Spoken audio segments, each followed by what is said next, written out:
신한금융그룹의 자산관리 브랜드 신한프리미어를 소개합니다. 자산가 고객을 위한 프라이빗 뱅킹 서비스를 제공하는 신한프리미어 PWM. 개인, 가족, 가문을 위한 맞춤형 자문 서비스 신한프리미어 패밀리 오피스. 기업과 고객의 자산관리와 기업 관련 차별화된 솔루션을 제공하는 신한프리미어 PIB. 개인 고객을 위한 자산관리 은행의 신한프리미어 라운지와 증권의 신한프리미어 영업점. 투자, 세무, 부동산, 법률 등 전문가로 구성된 자산관리 파트너 그룹 신한프리미어 패스파인더까지 고객 중심 자산관리 신한프리미어가 항상 함께하겠습니다. 자산가 고객을 위한 프라이빗 뱅킹 서비스를 제공하는 신한프리미어 PWM. 신한은행과 신한투자증권의 전문가들이 모여 고객 한 분 한 분에게 맞는 자산관리의 해답을 찾아냅니다. 신한프리미어 PWM은 전문성과 세심함으로 격이 다른 자부심을 선사하겠습니다. 개인, 가족, 가문을 위한 맞춤형 자문 서비스 신한프리미어 패밀리 오피스. 부를 이루는 사람은 많지만 시대의 상징이 되는 가문은 많지 않습니다. 신한프리미어 패밀리 오피스는 가문의 성장과 성공을 위해 경제적 자산뿐만 아니라 인적 자산과 사회적 자산까지 통합적으로 관리하는 토탈 솔루션을 제공합니다. 부를 넘어 명예가 되도록, 성공을 넘어 영광이 되도록 세대를 잇는 자산관리 서비스를 제공하겠습니다. 기업과 고객의 자산관리와 차별화된 기업 솔루션을 제공하는 신한프리미어 PIB. 기업의 생애 주기별 단계에 맞춘 다양한 종합 자산관리 솔루션을 제공합니다. 신한프리미어 PIB는 개인의 자산관리를 넘어 기업 성장을 위한 전략적 동반자로 모든 순간에 함께하겠습니다. 고객 한 분 한 분을 위한 자산관리 길잡이 신한프리미어 패스파인더. 투자 전략부터 부동산, 세무, 법률, 가업 승계, 그리고 상속 증여까지 총 8개 분야 80여 명의 자산관리 전문가 그룹이 제공하는 프라이빗 컨설팅과 금융 세미나를 경험해보세요. 내가 원하는 특별한 자산관리 신한프리미어 패스파인더가 제공해드립니다. 신한금융그룹의 자산관리 브랜드 신한프리미어. 신한의 모든 역량을 모아 고객을 위한 자산관리 솔루션을 제공하고 신뢰를 넘어 감동과 자부심을 선사하겠습니다. 고객 중심 자산관리 신한프리미어를 만나보세요. 여러분 반갑습니다. TV조선 아카데미 진행을 맡은 TV조선 아나운서 이진입니다. 반갑습니다.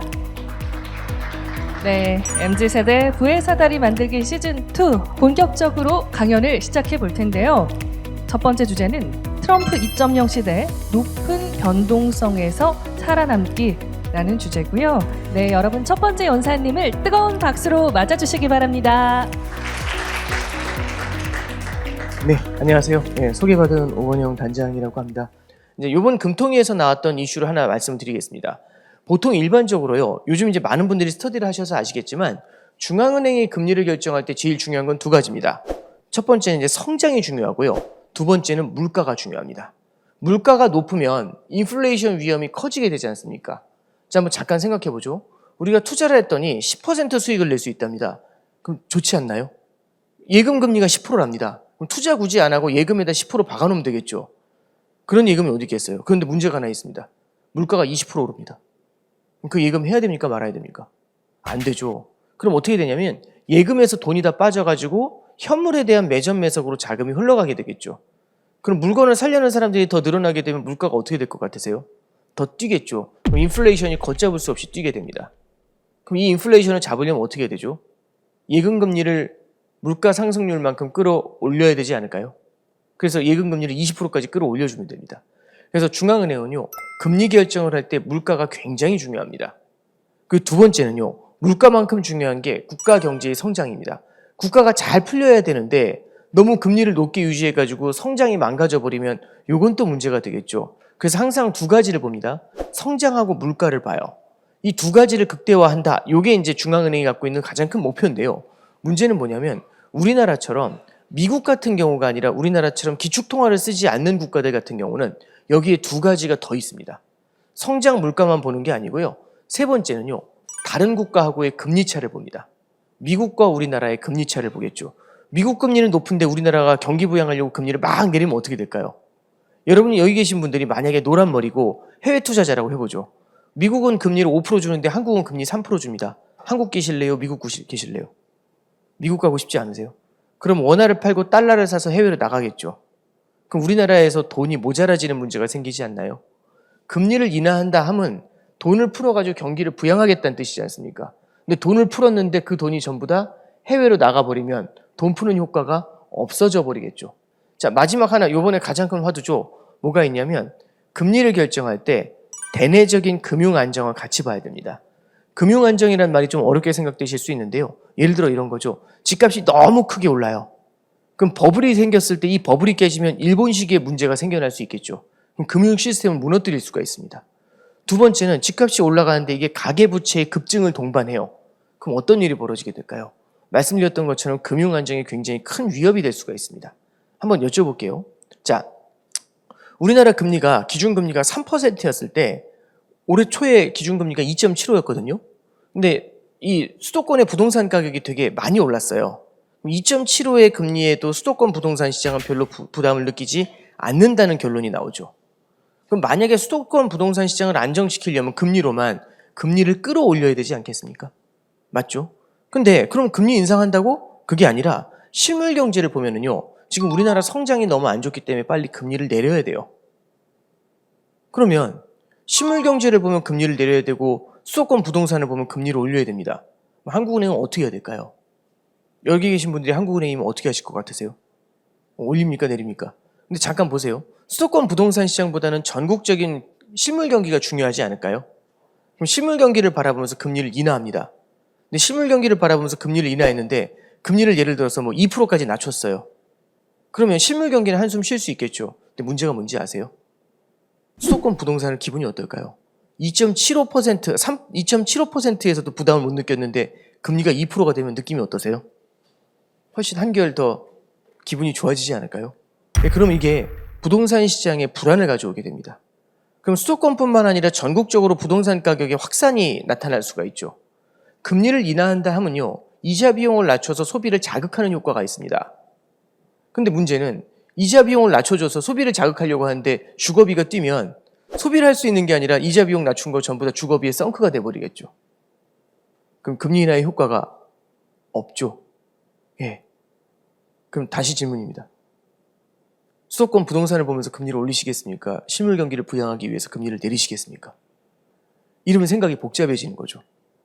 그래서 이번에 보시면 이제 규제를 딱 한 다음에 부동산 시장으로 금리를 내리더라도 부동산 시장으로 돈이 못 들어가도록 딱 막아버린 다음에 금리 인하를 다시 고민을 할 수가 있겠죠. 그럼 2차 방정식 풀 때가 쉬우세요? 4차 방정식 풀 때가 쉬우세요? 4차가 좀 더 어렵지 않나요? 네, 제가 이제 말씀드리고 싶은 건요. 높은 변동성에서 살아남기죠. 난이도가 높아졌습니다. 일단 한국은행 금통위 볼 때도요. 이제 2차 방정식 푸시는 게 아니라 4차 방정식 푸셔야 됩니다. 변수가 4개예요. 어렵지 않으세요? 예. 자, 그래서 이제 본격적으로 시작해 보도록 하겠습니다. 자, 보시면 첫 번째 이제 지정학적 리스크 상시화의 시대라는 타이틀로 가져와 봤습니다. 21년도 8월이죠. 그때 당시 무슨 일이 있었냐면 아프가니스탄에서 주둔하던 미군이 철수를 해요. 그러면서 이 철수할 때 보면은 어떻게 되냐면 거기 수도가 이제 카불인가 그렇죠. 근데 이제 아프간에서 이 미군이 너무 주둔하다 너무 힘들었던 거죠. 이런 일이 있었습니다. 2001년도 9.11 테러가 있은 다음에 미국이 화가 나가지고 아프가니스탄을 점령을 해버리죠.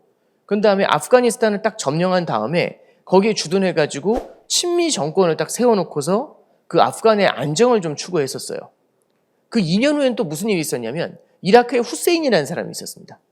이 후세인한테 이라크 전쟁을 일으켜서 후세인을 갖다가 쫓아내버린 다음에 이라크를 마찬가지로 미군이 주둔을 하고 있었죠. 근데 그게 2001년, 2003년이면 벌써 20년이 넘게 지났잖아요. 20년 동안 미군이 계속 주둔하니까 첫 번째는 무슨 문제가 생기죠? 방위비가 들어갑니다. 두 번째는요, 현지에 테러리스트들이 굉장히 많은 거예요. 그럼 어떤 일이 벌어지냐면 끊임없이 미군이 계속 죽는 겁니다. 그럼 미국 현지에서 여기에 대한 반응이 어떨까요? 왜 우리가 그 중동에 가가지고 우리 미군이 죽어야 되냐 이런 생각들, 내지는 왜 우리가 이렇게 많은 재정 지출을 여기다 해야 되냐 이런 생각들 들지 않았을까요? 거기에 대한 짜증감이 굉장히 올라왔겠죠. 그래서 트럼프가 1기 트럼프 행정부 때 어떤 일이 벌어지냐면 우리는 세계의 경찰이 아니에요 라면서요, 중동에서 미군을 철수하겠다는 얘기를 합니다. 그래서 실제로 일어난 게 21년도 8월 달에 바이든 정부 때 이제 아프가니스탄에서 미군이 철수를 하면서 중동에서 미군의 공백이 생기게 됩니다. 그 이듬해인 22년도 2월 24일에 러시아 우크라이나 전쟁이 터집니다. 그리고 23년도 10월 7일이었죠. 이스라엘 하마스 기억나세요? 그 다음에 24년도 작년도 4, 5월에는요. 이란이 이스라엘 본토를 미사일로 폭격했었습니다.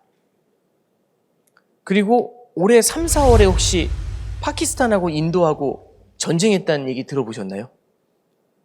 그리고 5, 6월에 지금 요게 있었던 거죠. 뭔가 종종 일어난다는 느낌이 들지 않으세요? 자, 그럼 한번 여쭤볼게요. 우리가 그러면 전쟁이 난다 안 난다를 떠나가지고요, 이 전쟁이 언제 어디서 어떻게 일어나도 이상하지 않잖아요.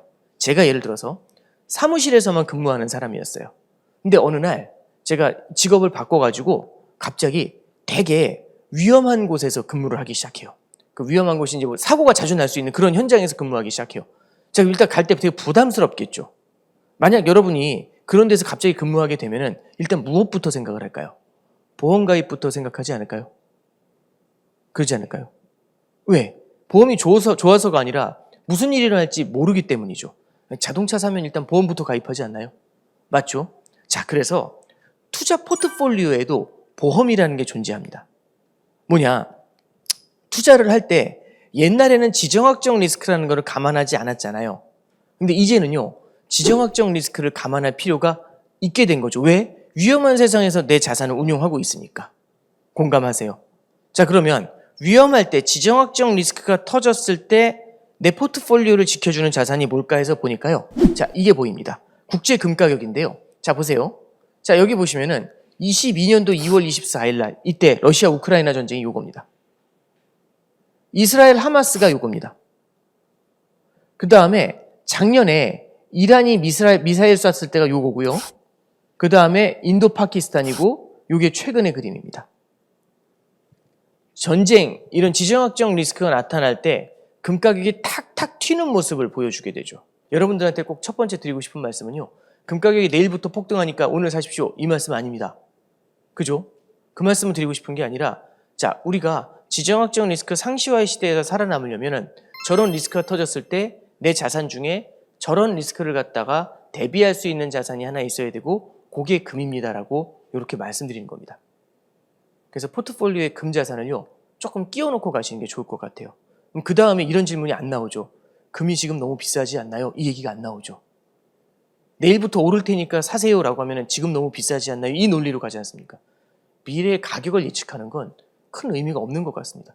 너무 많은 변수가 있어요. 이게 첫 번째 스토리텔링입니다. 괜찮으신가요? 예. 그래서 첫 번째 하나 좀 말씀을 드렸고요. 그 다음에 자, 이거 보시죠. 이례적인 금리의 변동성입니다. 많은 분들이 요즘 이제 채권 투자 많이 하세요. 저는 좋은 방법이라고 생각을 합니다. 주식뿐만 아니라 채권도 굉장히 투자하기 좋은 자산 중에 하나고요. 요즘은 ETF를 통해 가지고 채권들 많이 사시더라고요. 저는 굉장히 훌륭한 방법 중에 하나고, 포트폴리오에다가 주식뿐만 아니라 채권을 나눠가는 거, 이거 좋은 선택이라고 생각을 합니다. 근데 요즘 채권을 바라보시는 시각이 너무 좀 무서워진 것 같아요. 채권을 바라보시는 시각이 왜 무서워졌냐면, 이게 채권은요, 이게 여러 가지가 있지만 기본적으로 요즘 생각하시는 건 이거더라고요. 금리가 내려갑니다. 금리가 내려갈 것 같으면 채권을 긴 걸 사면 좋다고 하세요. 왜? 딱 보세요. 지금 예를 들어 금리가 5%입니다. 굉장히 높죠? 예를 들어서. 그 5%짜리 채권이 있어요. 내일부터 금리가 폭락할 것 같아요. 그럼 오늘 이 채권 사면 좋죠? 이 채권을 1년짜리를 사는 게 좋아요? 30년짜리를 사는 게 좋아요? 30년을 사면 이 5%라는 금리를 30년 동안 평생 누릴 수 있지 않아요? 그래서 금리가 내려갈 것 같죠? 그럼 현재의 높은 금리를 오래오래 forever 간직하고 싶은 마음이 생기지 않을까요? 그래서 장기채를 사요. 금리가 내려갈 것 같으면. 그럼 장기채를 딱 사놨는데 금리가 확 주저앉아서 내일 1%가 돼요. 그럼 제가 그 5%짜리 채권을 사놨으면 자랑스럽지 않을까요? 여기 와서 자랑할 것 같지 않으세요? 실은 어제 제가 5%짜리 채권 30년으로 묶어버렸습니다. 딱 그랬더니 여기 한 분이 갑자기 손을 든 다음에 난 100년으로 묶었다 이러시면 어떻죠? 그분이 왕이죠. 금리가 높은 상태에서 채권이 금리가 내려가잖아요. 그죠? 채권 금리가 높은 상태에서 시장 금리가 내려가면 그 채권은 금값이 돼버리죠. 그래서 금리가 내려가면 채권 가격이 뛴다고 합니다. 반대는 만약에 5%에 샀는데 채권 금리가 8%가 됐어요. 내일 갑자기 시장인 금리가 확 뛰어가지고 8%가 됐어요. 기분이 어떻죠? 오늘 샀으면 8%에 살 수 있었던 거 어제 사서 5%잖아요. 그것도 30년간 저주받아요. 왜냐면 30년간 여러분은 8% 받는데 30년간 저는 5% 받으면 기분이 어때요? 아, 이건 아니죠. 그렇지 않을까요? 그럼 제가 이거 누군가한테 넘기고 싶지 않을까요? 그럼 여기 계신 분들은 이거 좀 사주세요 하면 여러분들이 바보가 아닌 이상에 안 사주죠. 근데 한 분이 등장하셨어요. 뒤에서 홍길동이라는 분이 딱 들어오시면서 내가 사겠어! 이러시는 겁니다. 이분은 그래서 빨리 사십시오 했더니 이 사람이 바보가 아니었던 거예요. 뭐라고 하냐면 지금 하면 8% 받고 네 거에 사면 5% 받지 않냐? 맞죠? 1년에 3%씩 손해나죠. 30년간 3%씩 손해나죠. 90% 디스카운트 해달랍니다. 우울하지 않으세요? 그래서 두 번째 말씀드릴게요. 금리가 올라가잖아요. 그럼 채권 투자하신 분들이 힘들어집니다. 특히 만기가 길수록. 그런데 제가 짧게 채권을 했으면 어땠을까요? 한 달짜리로. 금리가 뛰었어요. 한 달 동안은 짜증나죠. 한 달 동안 저 8%를 못 받고 5%를 받아야 되니까. 근데 한 달은 어떻죠? 8%로 다시 바꿀 수가 있죠. 채권에는요, 단기 채권하고 장기 채권이 있습니다. 근데 단기 채권은요, 금리가 내려가도 먹을 게 별로 없죠. 왜? 이 높은 금리를 너무 짧게 향유를 하니까. 그럼 여쭤보겠습니다. 장기채가 좋을까요? 단기채가 좋을까요? 요즘은요, 다들 아세요.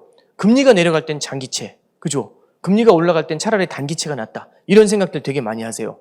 근데 지금 미국 국채 금리가 4.3, 4.4 합니다. 10년짜리가요. 30년짜리가 5% 가까이 돼요. 높지 않나요? 내릴 것 같지 않으세요?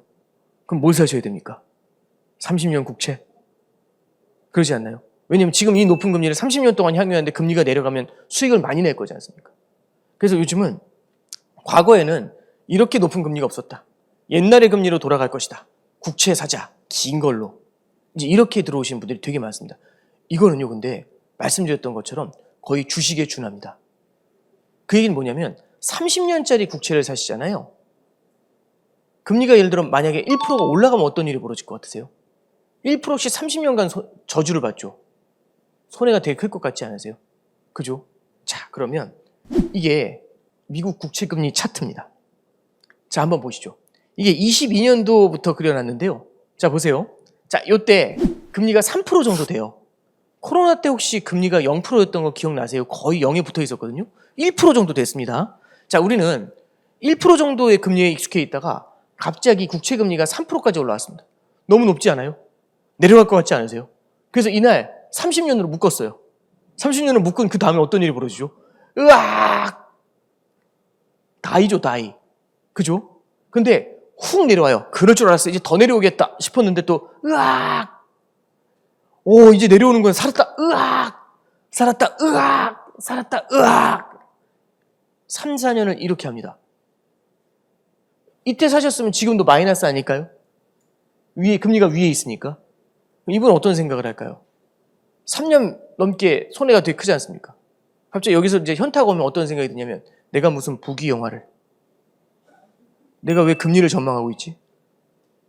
이렇게 스트레스를 받느니 다른 무언가를 이런 생각하지 않을까요? 그럼 채권을 전부 다 팔고 다른 무언가를 찾아가겠죠. 잠깐 여쭤볼게요. 채권은 안전자산인가요? 안전자산으로 채권을 담습니다라고 할 때요. 30년짜리 국채를 딱 담은 다음에 금리 움직이면서 수익 내려고 안전자산이다 이렇게 얘기하시는 거는 어불성설이 됩니다. 하나 말씀드릴게요. 과거하고 채권 시장이 바뀐 이유를 말씀드리겠습니다. 첫 번째는요. 미국의 재정 적자가 굉장히 큽니다. 재정 적자가 크다는 얘기는요, 빚을 많이 내야 된다는 얘기죠. 그럼 빚을 많이 낸다는 얘기는 국채의 발행이 늘어난다는 겁니다. 그러면은 제가 미국이란 나라인데 국채 발행이 늘어난다는 얘기는 쉽게 말씀드리면 여러분들한테 더 많은 돈을 빌리려고 한다는 거예요. 이게 1번입니다. 그러면 여러분들은 고정이 되어 있는데 갖고 있는 돈은 일정한데 제가 더 많은 돈을 빌리려고 하면 돈 좀 빌려주세요. 돈의 수요가 커져 있죠. 그죠? 계속 빌리려고 해요. 그럼 여러분들은 쟤 좀 이상하지 않아? 이런 생각 들지 않아요? 돈을 너무 많이 빌리려고 하면? 그럼 위험하다는 느낌이 들죠. 그럼 돈을 빌려줄 때 이자를 조금 더 높게 받겠죠. 과거보다 그럼 미국 금리가 조금 높게 형성되지 않을까요? 이게 1번입니다. 그래서 국채 발행이 옛날보다 많이 늘어나요. 왜? 미국의 국가 부채가 과거보다 사뭇 높아져 있습니다. 자, 그러면 이거는 국채를 갖다가 발행해서 빌리려는 사람 얘기고, 이제 돈을 빌려줄 사람들은 어떤지를 잠깐 보죠. 불과 5년 전만 해도요, 미국 국채를 사주려는 사람은 많았습니다. 1번이 누구냐면 연준이라는 미국의 중앙은행입니다. 미국의 중앙은행은 양적 완화라는 프로그램을 통해서 미국의 장기 국채를 어마어마하게 사들였어요. 그 얘기는 뭐냐면 미국이 국채를 발행할 때마다 연준이라는 친구가 엄청나게 사줍니다. 그리고 중요한 건 이분은요, 산 다음에 팔지 않아요. 그 얘기는 빌려준 다음에 갚으라고 종용하지 않아요. 너무 좋은 플레이어 아닌가요? 자, 두 번째, 해외 중앙은행들이 사줍니다. 해외 중앙은행들이 미국 국채를 사줘요. 근데 일본이라든지 이런 국가들은 미국하고 동맹이고 우방이죠. 그럼 돈을 빌려줄 때 이왕이면 친한 사람한테, 나한테 많은 도움을 주는 사람한테 돈을 더 빌려주고 싶지 않을까요?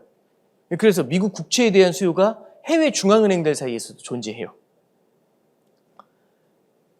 그러면 해외 중앙은행, 연준 느낌이 어떠세요? 굉장히 좀 장기적으로 돈을 잘 빌려주는 플레이어가 되죠. 바로 갚으라고도 안 하고. 근데 문제가 생깁니다. 자, 1번. 지금 연준은요, 인플레이션 문제 때문에, 물가 문제 때문에 양적 완화를 한 게 아니고 그동안 너무 많이 사놨었던 국채를 오히려 팔고 있어요. 많이는 안 팔아도 중요한 거는 국채를 갖다가 더 발행해서 돈을 빌리려고 하는데 이제 안 사준다는 얘기죠. 요게 1번입니다. 그러면 그 좋은 사람이 사라진 거지 않습니까? 해외 중앙은행은 혹시 얼마 전에 일본이 관세 25% 더 높여서 맞았다는 얘기 들어보셨어요? 배신감을 느낀답니다. 그러면 빌려주고 싶을까요? 안 빌려주고 싶을까요? 덜 빌려주고 싶겠죠. 그럼 이제 어떤 일이 벌어지게 되죠? 국채를 갖다가 미국 국채를 사주려는 해외 중앙은행의 수요도 조금씩 미래에는 줄어들 것 같대요. 그러면은 돈을 갖다가 더 빌리려고 하는데 빌려주는 사람이 줄었잖아요. 그럼 답이 없지 않습니까? 돈 어디선가 빌려야 되는데. 근데 호랑이 없는 굴에는요, 여우가 왕이랍니다. 그 여우가 누구냐면 헤지펀드하고 개인 투자자들입니다. 그분들이 들어와서 지금 국채 투자 엄청 하시거든요. 3년 전에 미국 국채 ETF 투자하시는 분 별로 없었어요. 지금 엄청나게 늘어나 있습니다. 자, 그럼 그분들이 들어와가지고 이제 국채를 사주니까 저는 국채 발행을 해도 이 국채 발행이 소화가 되겠죠. 맞죠? 근데 잘 들어보세요. 연준이나 해외 중앙은행, 헤지펀드와 개인 투자자, 조금 성격이 달라 보이지 않아요? 전자는 오랫동안 묵어놓는 느낌이고 헤지펀드나 해외 투자자, 개인 투자자는 어떻죠? 샀다 팔았다 이런 느낌이 좀 강하지 않나요? 그러면 이분들 어떻죠? 금리 오른대 하잖아요. 그럼 채권 팔고. 내릴 것 같대 그럼 채권 사고. 왔다 갔다 하지 않을까요? 그러면 시장의 플레이어가 그런 분들이 많아지면 많아질수록 어떤 일이 벌어지냐면 아까 보셨던 것처럼 금리가 확 이렇게 움직입니다. 금리의 변동성이 과거보다 너무 많이 높아졌습니다. 그래서 채권 같은 거 하실 때요, 그냥 금리 내릴 것 같으니까 긴 거 사야지. 옛날에 금리가 엄청 낮았으니까 지금은 되게 높은 느낌이야. 긴 거 사면 금리가 내려와서 수익 많이 낼 거야. 이렇게 접근하시면 낭패를 보실 수가 있습니다. 그래서 채권 투자를 하실 때 이렇게 긴 채권 사시는 거 나쁘다는 말씀이 아닙니다. 조금 들어가시는데 단기 국채 있죠. 이런 것들을 가져가시게 되면은 금리의 위험을 줄일 수 있을 뿐만 아니라 지금 미국 단기 국채 같은 경우는 연 4% 정도의 금리를 줘요. 그렇게 단기 국채를 통해 가지고 안정적으로 이자 수익을 쌓아놓는 방법들 같이 고민해 주시는 게 좋을 것 같아요. 가끔씩 그럴 때가 있습니다. 하나하나에 바로 눈앞에 있는 뉴스를 따라가다 보면은요, 어쩌면 큰 그림이 안 보일 때가 있더라고요. 뭐가 되게 비슷하냐면, 뭐 예를 들어서 혹시 이렇게 그 벽에다가 이 플랜카드 같은 거 붙여보셨어요? 제가 예를 들어 여기다 플랜카드 붙이고 있는데 이 플랜카드는 제가 제일 가까운 데서 바라보고 있죠. 그죠? 근데 제가 붙이면서 뒤에다가 뭐라고 하죠? 이거 똑바로 된지 한번 봐줘요. 이러지 않나요? 왜 가장 가까이에서 보는 사람이 그걸 모르죠? 전체를 못 보잖아요.